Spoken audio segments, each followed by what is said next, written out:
जी good morning students. बेटा ਆਪਾਂ ਆਪਣਾ ਨਾਵਲ ਚੱਲ ਰਿਹਾ ਸੀਗਾ ਗੁਆਚਿਆ ਮੁੰਡਾ, ਜਿਸ ਦਾ ਮੈਂ ਹਾਫ ਦੀ ਤੁਹਾਨੂੰ ਮੈਂ ਵੀਡੀਓ ਭੇਜੀ ਸੀ। ਅੱਜ ਆਪਾਂ ਉਸ ਤੋਂ ਅੱਗੇ ਕਰਦੇ ਹਾਂ ਕਿ ਉਸ ਤੋਂ ਅੱਗੇ ਕੀ ਹੋਇਆ ਸੀਗਾ। ਆਪਣਾ ਚੱਲ ਰਿਹਾ ਸੀਗਾ ਕਿ ਉਹ ਇੱਕ ਉਹਦੇ ਵਿੱਚ ਜਾਂਦਾ ਹੈ ਬਾਗ ਦੇ ਵਿੱਚ, ਤੇ ਬਾਗ ਵਿੱਚ ਜਾਣ ਤੋਂ ਬਾਅਦ ਉਸ ਨੂੰ ਕੀ ਮਿਲਦਾ ਹੈ, ਇੱਕ ਸਾਧੂ ਤੋਂ ਤਵੀਤ ਮਿਲਦਾ ਹੈ। घर आ जाता बेटा। उस तो बाद अगे की करते हैं, जो घर आ जाता तो बड़ा खुश होंगे कि मैंने अज एक साधु ने तवीत दिता है। तो उस दिन ही शाम को उसका एक दोस्त होंगे, एक जमाती इकबाल होंगे, वो घर आ जाता उसको मिलने वास्ते कि तू अज स्कूल क्यों नहीं आया।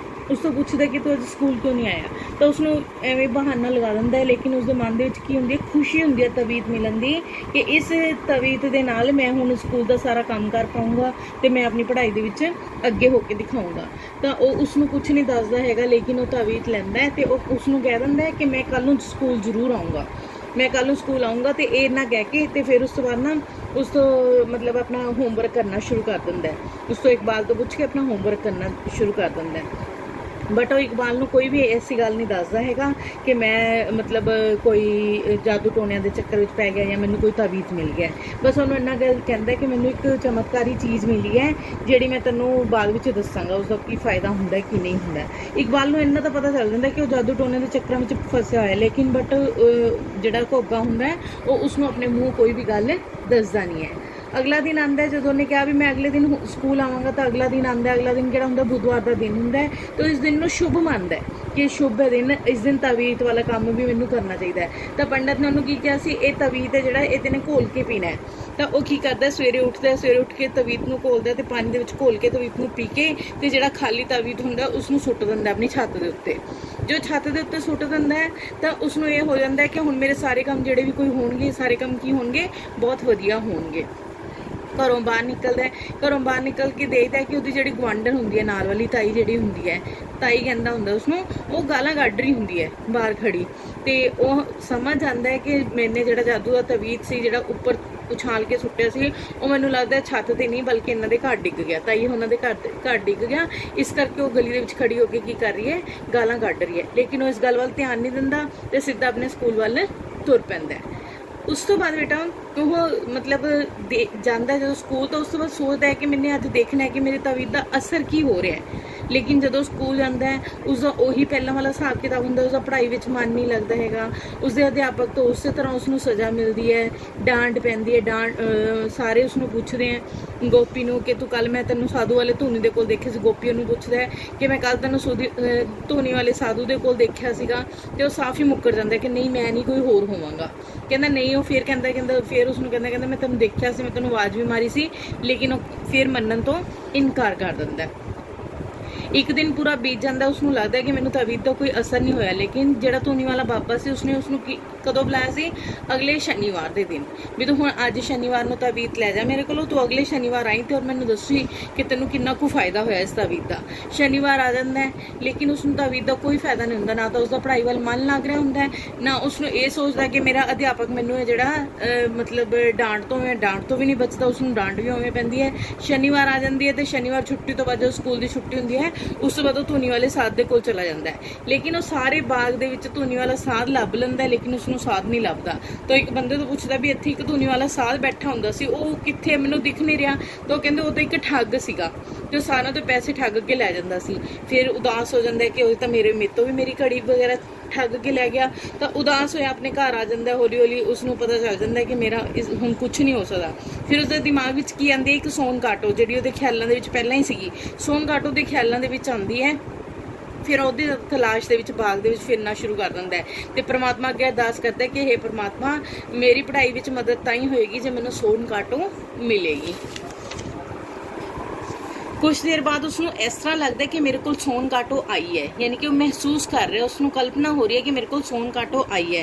तो उसनां गल्लां भी मार रही है, उसनों समझा रही है, उसकी मदद भी करन नूं तैयार हो गई है भी मैं तेरी हर चीज़ दे विच मदद करांगी। लेकिन सोन काटो उसनों कहती है कि तेरी मदद तां मैं करांगी जे तू अपनी मदद खुद करेगा, जे तू अपने काम विच अपनी हैल्प करेगा तां मैं तेरी अगों मदद करांगी, जे तू कुछ करेगा ही नहीं तो फिर उस तो बाद मैं तेरा कुछ भी नहीं कर सकती।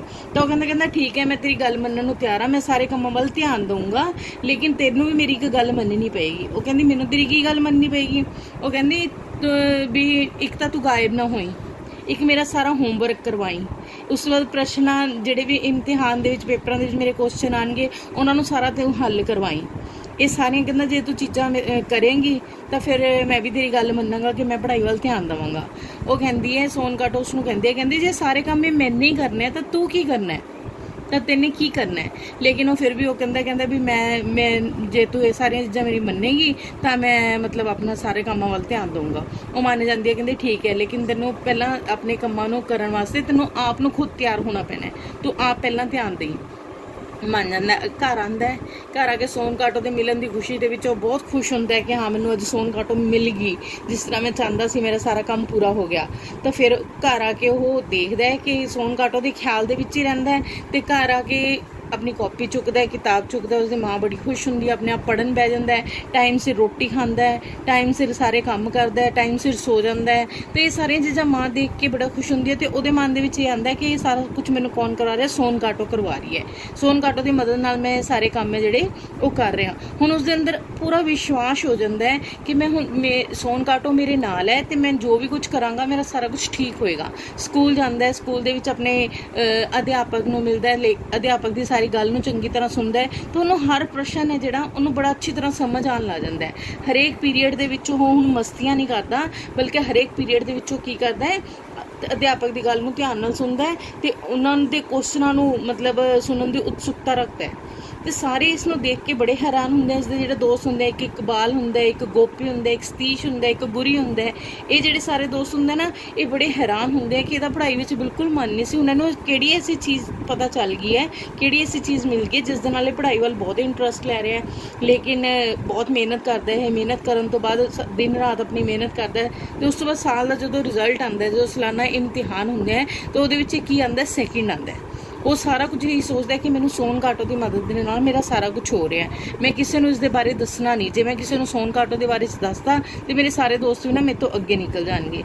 सारे दोस्त इस तो पूछने की कोशिश करते हैं लेकिन किसी को कुछ नहीं दसदा। तो इसके सैकेंड आने के उत्ते इसके अध्यापक भी सारे बहुत खुश होंगे, इसकी माँ भी बहुत खुश होंगी है। गोपी ते गोरी जिहड़े हुंदे इसदे सैकेंड आने का राज भेत जानना चाहते हैं भी किस तरह सैकेंड आया है। लेकिन फिर भी कोई इसनूं फिर ताना मार दिंदा कि इसने नकल मारी होएगी, कोई कहंदा इसनूं कि तवीत ने गले दे विच पाया होगा, कोई इस तरह की चीज़ जिस दे नाल इह हो गया। लेकिन वो घबरा जांदा है, वो कहंदा तवीत वाली गल तां पिछले साल इन्हां नूं पता सी, क्योंकि 1 साल हो गया इस चीज़ नूं, उन्हें पढ़ाई वाल ध्यान दिता तो इस साल वो की हो गया, पास ही हो गया, पास आने दे नाल अगली क्लास दे विच भी हो गया। तो इस करके उसनूं ये लगता है कि इन्होंने मेरी जादू टोने या तवीतां वाली गल पता चल गई है, पता चल गई है। ये सुन के ना वो मतलब अपने आप को रोक नहीं पाता, वो मूँह चों सिर्फ इन्नी गल निकल जाती है कि वो कहते जिहड़ी चीज़ है ना जे तेने नहीं सानू दसनी है, तो दोस्त कहते जे तेने नहीं दसनी तो असीं अपने आप पता कर लांगे भी कि किस तरह तू पास होया, किस तरह तू सैकेंड आया है। वो कहता तुसीं किवें पता कर लोगे, वो एक सोन काटो है जिहड़ी किसी नूं दिखाई नहीं दिंदी हैगी। तो सारे जने सुन के बड़ा हैरान होंदे हैं कि सोन काटो की गल कर रहे हैं, की ऐसा सोन काटो विच सतीश जिहड़ा हुंदा वो बड़े उन्हें उत्सुकता हुंदी है, शुरू गल्लां पुछणियां शुरू कर दिंदा उस तों भी की है सोन काटो, कौन है, तैनूं कित्थे मिली सी, किस दी मदद उन्हें तेरी मदद किवें कीती है, किवें नहीं कीती। लेकिन वो चुप कर जाता है, चुप करके कोई गल नहीं करता। वो मन ही मन अपने सोचण लग जाता है कि मैंने सोन काटो की गल अपने दोस्तों के नाल कर दी, हुण सोन काटो मेरे तो नाराज़ हो जाएगी, जे मेरे तो नाराज़ होगी तो फिर मैनूं किते मिलेगी नहीं। ऐसियां सोचो सोचदा बेहोश होकर डिग जाता है। तो सारे जने घबरा जाते हैं। उसके अध्यापक उसनूं घर जाने को कह देंगे कि तू घर चला जाए, इसकी तबीयत ठीक नहीं है। गोपी ते गुरु जिहड़े हुंदे बड़े खुश होंगे कि सानूं पता चल गया इसके पास होंदा राज की है। लेकिन जिहड़ा इकबाल हुंदा ते सतीश हुंदा वो फिक्रमंद हो जाता है इसकी सेहत नूं लैके भी इहनूं की हो गया, एकदम वो डिग गया। वो घर जाता है, अध्यापक ने उसनूं घर जाने को कह दिता, लेकिन वो घर नहीं जाता, वो कित्थे चला जाता, बाग दे विच चला जाता है।